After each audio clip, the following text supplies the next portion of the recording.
Coming up on AC 24/7, it's not one but three health threats facing the nation this winter.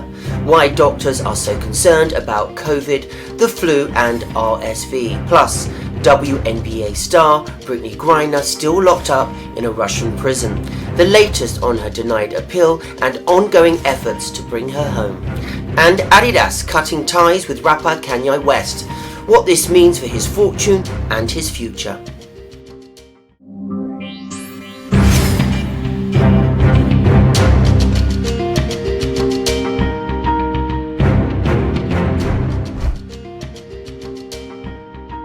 Welcome to AC 24/7. I'm Stephen Walker. Doctors are sounding the alarm for what could become a triple threat for infections this winter.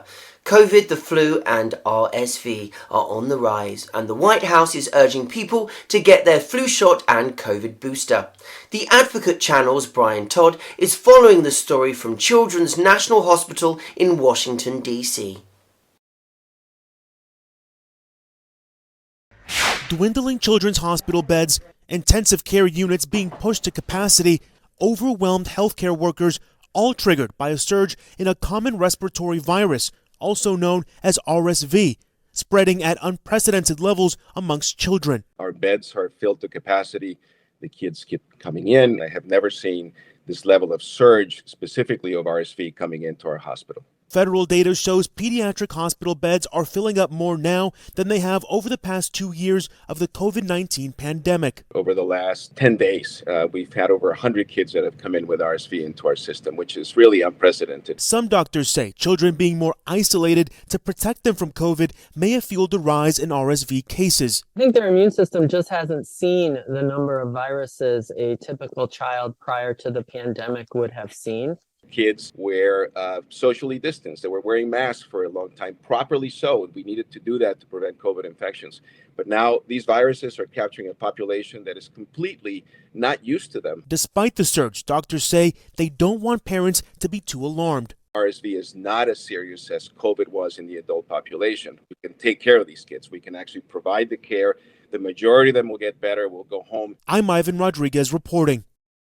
The CDC says when it comes to RSV, parents should be especially cautious if their children are preemies, newborns, children with weakened immune systems, and children under 2 with lung and heart conditions.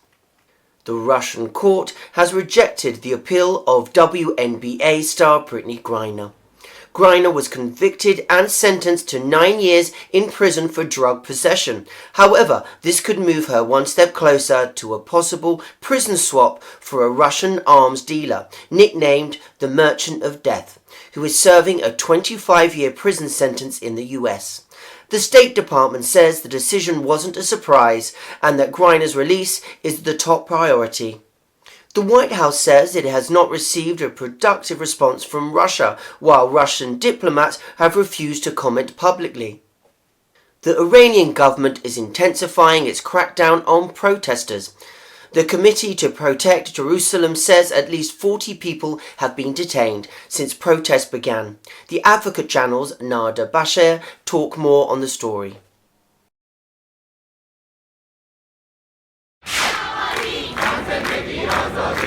Women, life, freedom. A rallying cry that is only growing stronger as protests in Iran enter their 6th week. Sparked by the death of 22-year-old Mahsa Jina Amini, who died in the custody of Iran's notorious morality police in September. But as the regime intensifies its brutal and deadly crackdown on protesters, it's also scrambling to control the narrative, jailing at least 40 journalists since protests first began, according to the CPJ.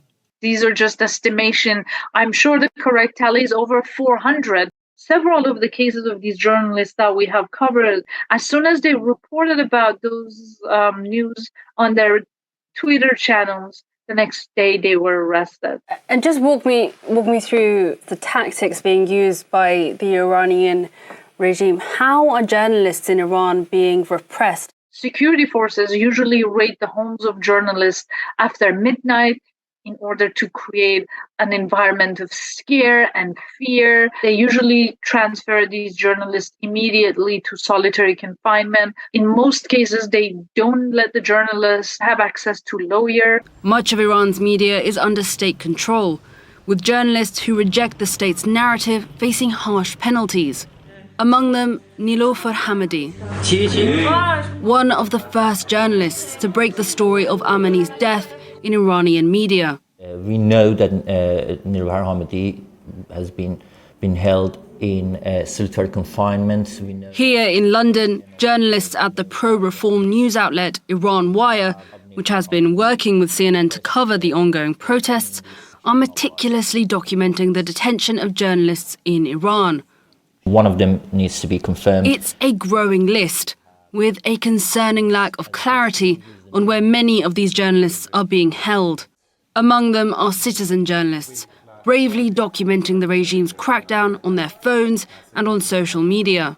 So for us, citizen journalists inside the country are the most important colleagues we have. And without them, we would not be able to operate. These are the people who risk their lives in order to report. With internet blackouts being used by the Iranian authorities as a tool to stem the spread of information, the role of journalists on the ground, bearing witness to atrocities perpetrated by the Iranian regime, is growing more important and more dangerous. Neda Bashir, CNN, London.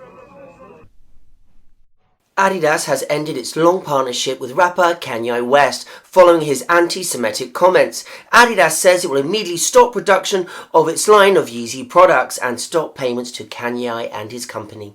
The split will cost the company an estimated $246 million. In a statement, the sportswear giant called Kanye's comments and actions unacceptable, hateful and dangerous. Balenciaga, JP Morgan Chase, The Gap and Def Jam Records have cut ties with the rapper. Kanye is still banned from Instagram and Twitter for similar hate speech. It was a shocking murder that helped ignite the civil rights movement nearly 70 years ago. The story of Emmett Till now being told through the lens of his mother. The Advocate Channel's David Daniel has more on the new film. The first thing I noticed when I became a mother was that my hands were busy all the time. My hand knew him with my eyes closed. Just like I know his laughter in a crowded room. It's the same thing when you know all of someone. This was my boy, Emmett Till. Till stars Danielle Deadwyler as Mamie Till Mobley, whose son Emmett was lynched in Mississippi in 1955. There are many of us who think we know some of the details of what happened to Emmett, but this is a film about Mamie and her journey, and I don't think most people know about that. I need to prepare you. Can you bring Emmett's black suit? It's how he'd like to be seen. I was in no kind of shape to be seen by anyone. He's in just the right shape. That smell is my son's body, reeking of racial hatred. Now I want America to bear witness. Deadwyler says she found Mamie's journey remarkable. To be forced into a different awareness of self and to come out of that experience with a specific kind of power. Those pictures of your son change people's lives. I can't look, baby. We have to. In Hollywood, I'm David Daniel. Thank you for joining us for AC 24/7 for content that advocates for you. Go to advocatechannel.com, streaming now on YouTube. For the Advocate Channel, I'm Stephen Walker.